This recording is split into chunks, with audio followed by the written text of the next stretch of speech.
Good morning to everybody. Respected members on the dais, chief guest, the director, the guests of honor, the organizers, the participants, the faculty and students. It's a great privilege and honor to be here.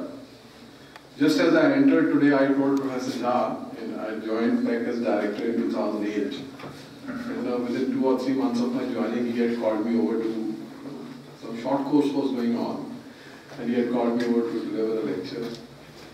And 5 years later, my tenure ends in 1st of April 2013. I'm saying my tenure is coming to an end, and now he has again called me to give a keynote lecture. So he's completing the cycle for me. It's always been a pleasure to come here. And I was wondering what should I share. I'm going to share the technical aspects of what we are doing in my keynote lecture. And it's an ongoing problem. I mean, we are stuck with a problem at Ghazipur, where Gas Authority of India is executing a pilot project, and they are going to take out methane gas for utilization.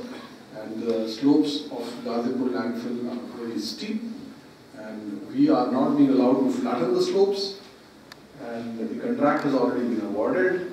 The contractor thinks that Manoj Datta is a great consultant. उनके पास जाओ और बोलो, sir कितने पैसे चाहिए? हमारी slope stable कर दो. मैंने कहा यार ये slope stable ही नहीं हो सकती है. It's too steep to be stable. We can't give you an engineering solution. In any case, we are dabbling with that problem, and I'll share it with you in my keynote lecture. So I'll talk to you only for 5 minutes about maybe what all of us keep on hearing about: innovation, research and development, institutes like GNPC and also like PEC. So we are in a knowledge world. That's what everybody says, and we are supposed to be doing great innovation. That's what everybody says. And we are supposed to be filing patents, and some of us are supposed to become like, Google or Microsoft, and maybe one of the students will, in the future, make us proud. If some of you have read in the newspaper recently, one of the PEC alumni, Monte Ahuja, donated $3.5 million to the Ohio State University, where he did his master's. And he said, "मैं PEC में donate करूँगा because there is no single window facility." So, anyways, in an era of innovation, let's see where we are headed and why we should all think differently. See, there was a time when we did civil engineering and हम surveying किया करते थे. And फिर हमारे को, I don't know whether some of us went through photogrammetry or not. And now we have satellites in the sky, and there are eyes in the sky. And these eyes in the sky can, make you look at whatever you want sitting in your computer. It's a great achievement. And if you want to look inside a house, you go to Google Street, and you can also look inside a window. So I believe innovation is going to ensure that all of us will have no privacy by 2050. Everybody will be looking at everybody. There will be cameras on all the streets. Some of the cameras will be also pointing towards your bedroom windows. So it will be a transparent world. Now, what's the great advantage of transparency? There can be no corruption. आप किसी को briefcase ही नहीं दिला के दे सकते. So one of the innovations which will happen is that in 2050 we will live in a totally transparent world. Even today, I say, as Director PEC, I see so many calls. If a student fails, I get a call. If a student gets D grade, I get a call.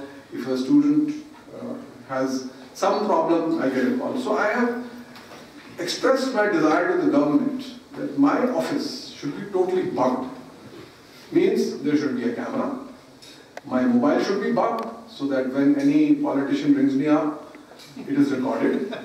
And everything that I do, including how I sleep, including what I do in my house, should be, except my bedroom perhaps, should be covered by a camera or a microphone. Why? Because then nobody will make a wrong request to me, which is outside the law. I don't want my privacy. I want my privacy in my bedroom. I want no other privacy as a human being. So 2050 innovations, we will be a transparent world. Nobody will have the opportunity to do corruption. If you think that corruption will be done through the internet and we will not see it, remember, everything on the internet will be monitored, including your emails and my emails. So I can neither send an I love you to a girlfriend, because that may come under some law, and you know, all that kind of stuff. I was coming, sir, in the morning, and there was a traffic jam. I was asking Professor Saab that all the way you have come from Calicut. You were in the aeroplane, there was no traffic jam. I was coming in a car, there was a traffic jam. So can we have a world without traffic jams? Let's look at innovation. Let's look at out-of-the-box thinking. Can we live in a city like Delhi and have or Ludhiana? Can we have a world without traffic jams? You will say, sir, मैं London गया, वहाँ traffic jam होता है. I've gone to New York City, वहाँ traffic jam होता है. So India में कैसे नहीं हो सकता traffic jam? सारी जगह होता है.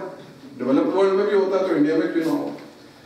So gentlemen, I spent, some time not reading any literature review, just thinking how can we prevent traffic jam.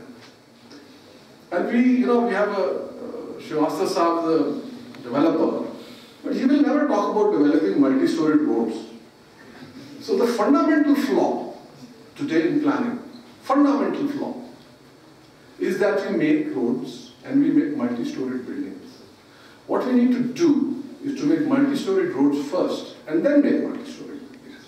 So you can go to the ground floor, or if you're living on the 20th floor, you drive up to the 10th floor.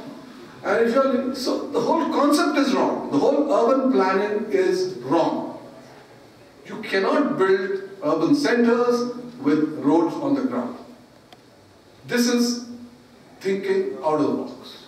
First level of thinking. In New York, you have 7 levels of roads now. 2 underground, 3 metros, 4 flyovers.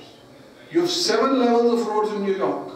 But they didn't come through planning. They came like in Delhi ना, पहले सड़क बन गई, फिर एक flyover बना, फिर दूसरा बना, फिर तीसरा बना, and the roads are clogged. You know, like what's happening when you come here. Why don't you make, if you are planning an urban center, or if you are planning a connection between Ludhiana and Chandigarh, and if there's more traffic, it's not an expressway. It's not only that. Why don't you make multi-storied roads? And the other innovative thinking, it may not work. It's all right. Let's be dreamers. जब traffic jam होता था, what do we want? We want यार road ही move कर जाए. हम तो उस पे खड़े हैं ना. बटन दबा के road को चला दो. अगर road चल जाएगी तो हम भी आगे हो जाएंगे. So have we seen moving roads? Are we talking of moving roads? Have you been to the Indira Gandhi International Airport? Have you seen the travelator? What is a travelator? It's a horizontal conveyor belt. Is it a moving road? Yes, it's a moving path. So that's the next level of future. Roads will not be stationary. In 2100, all roads will be moving. You don't believe so? Well, I don't know whether I'll be alive by that time or not. But there is a strong feeling that urban transportation will... See, you have metro, then you say metro capacity is not adequate. So उसके डब्बे बढ़ाते जाओ. क्या होता है? अभी 20 train चल रही हैं, आप 40 चला दो. Suppose it's a ring metro. आप डब्बे बढ़ाते जाओ और number of ट्रेन बढ़ाते जाओ, क्या होगा? सारी जुड़ जाएंगी. रुकेंगे नहीं sir. It will be a moving road. सब कुछ चलेगा. कुछ भी नहीं रुकेगा. या सारा कुछ चलेगा या कुछ नहीं चलेगा. लेकिन it will have infinite stations. Please see what happens. I don't have to get off at a station. I get off at a point where I want to get off. And I don't have to wait. Every 10 minutes, the metro stops. A circular metro stops. You get off. And another 10 minutes, it stops. You get off. So, where is the thinking? Where is the thinking? Where is the innovation in civil engineering? Do you think only the IT guys have to do innovation? The number crunchers, people who are stuck in front of computers. And finally, why did we make roads? सबसे पहले हमने when we wanted to run fast, when we wanted to move faster than we could, what did we do? When we were having no mechanical engineering, सबसे पहले क्या हुआ? घोड़े, perfect answer. तो ऐसे है, घोड़ा कैसे चलता है? ऐसे ऐसे चलता है. और हम कैसे चलते हैं? हम ऐसे ऐसे चलते हैं. Well, not human beings, but any form of transport, whether he takes a train, whether he takes a plane, and whether he comes by car, is all rolling. So what we did, we said we will roll instead of walk. Is that correct? Why do we roll instead of walk? Because rolling friction is less than static friction. So isn't it great? Once we decided to roll, we made the decision that we will not be an all-terrain vehicle. Is a Ghoda an all-terrain vehicle? Yes. Ghoda can go anywhere. It doesn't need a road. A Ghoda is an all-terrain vehicle. It can go in a mountain. It can go into the river. It can go on. It doesn't need a road. The moment we started to roll, we started to need roads. The moment we started to need roads, we ensured that all of us coming from Chandigarh to Ludhiana were traveling in a small stretch of 10 meter wide. Isn't it the fundamental flaw? अगर suppose करो घोड़े की जगह हम एक bird के ऊपर बैठ जाते हैं, let us even go further. घोड़े पे क्यों बैठे? बर्ड पे क्यों नहीं बैठे? नहीं, हंसने की गाल नहीं है जी, बड़ी इंपॉर्टेंट गाल है. हम बर्ड के ऊपर क्यों नहीं बैठे? हम घोड़े के ऊपर ही क्यों बैठे? घोड़ा हमारा लोड ले सकता था, बर्ड हमारा लोड नहीं ले सकती थी. लेकिन आपने डायनासोर देखे हैं, पिक्चरें फोटोएं देखी हैं डायनासोर में जब वो बर्ड उड़ती हैं, वो तो बहुत बड़ी बर्ड्स थी. Now you see what is going to happen in 2200. In 2200, our cloning. See, we would like to be all-terrain human beings. I refuse to travel on a road which has got a traffic light, and I refuse to make these grids and grids of roads. I am willing to fly. Are you willing to fly? Yes. So, do you know what is the population of this world? Around 7 billion. And do you know what is the population of birds? Take a guess. More or less. नजर तो आती नहीं, बंदे ही बंदे नजर आते हैं. But still they are more. Yes, there are 4 times the number of birds than human beings. There are 30 billion birds in the world, and they are all-terrain vehicles. So in 2200, we will clone birds who will become strong, on whom we can sit like a horse. And you know, airport में आजकल क्या problem होती है? Plane उतर नहीं सकता, वो भी चोट होता है. So when you go from some place to कहते हैं जी I am over Bombay, I have not been given clearance to land because all of us are coming to the same point. आप शताब्दी पकड़ो, it is standing. Chandigarh to Delhi Shatabdi reaches Delhi half an hour before, and then it waits for 20 minutes before it can get a platform. Fundamentally, when you constrict everything, you have made an elementary design error. Innovation is, we will fly in the future. How many of you have seen Avatar, the movie? Avatar? बस एक तो याद नजर आए. Now in Avatar, there were the guys who were in these mechanical ships who could fire shots, but there were the other people who could ride birds. And the whole concept was not science fiction. The whole concept was of the future. There were large birds, a human being could sit on it. जैसे घोड़े को वो train करता था, वैसे वो bird को train करता है. And eventually वो लगाम लगा के अपना ponytail लगा के उसको लगाम लगा देता है. And you can go wherever you want. I finish with this because I thought I'd leave some thoughts about innovation. It's a civil engineering audience, and all the news is captured by IT guys and computer guys who are doing nothing. So think differently, think out of the box. Great conferences like these help you think like that. When a speaker gives you a lecture question, tell him you're wrong. You've got to think out of the box. It's not that एक experiment 50 बारी कर दिया, 50 data point निकाल दिया और paper publish कर दिया. So thank you, sir. I just wanted to share these thoughts so that all of you could think about them, and we will have worlds without traffic.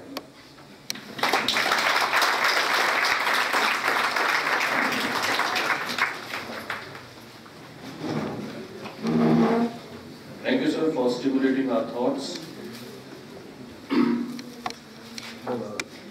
Now, Professor S. Unikrishna Pillai, who doesn't probably need an introduction, but for the benefit of those who belong to streams other than civil engineering, let me tell you that he is a doctorate from Queen's University, Canada, and since 1960, he has worked on the faculty of Queen's University, Canada, REC Calicut, University of Suleimania, Iraq, and Royal Military College, Canada. He went on to don the office of Principal REC Calicut from 1983 till his retirement in 1996. So for almost 13 years, he was the principal of REC Calicut. He was a member of several national committees of the Ministry of Human Resource Development, Government of India, the Planning Commission, Government of India, and the AICT. Now, you would be surprised, astonished to know that he was the member secretary of the AICT Pay Commission for revision of pay scale of teachers of technical institutions established following the 5th Central Pay Commission. So he is the man who is responsible for giving us respectable pays. Thank you, sir. He was also... Not respectable, very good. Okay, very good. Thank you, sir. He was also the Dean of the Faculty of Engineering of Calicut University and a syndicate member and Dean of Engineering Faculty of Cochin University of Science and Technology. He is still on the board of several technical institutions and organizations including NITs. He has authored many books, and I still remember, our chairman, Professor Jha, many times speaks about one book on concrete, and he says, I still don't forget, I think Professor Pillai has taught in this subject, and he still refers that book to many of the students. So he has got many books to his credit, and he has authored many books, technical publications, and you'll be surprised to know that some of them have become part of the codal provisions in Canada. So, with all these words, brief introduction, I would request Professor Pillai to please come forward and enlighten us with his thoughts. Professor Pillai, please. Please give him a big hand.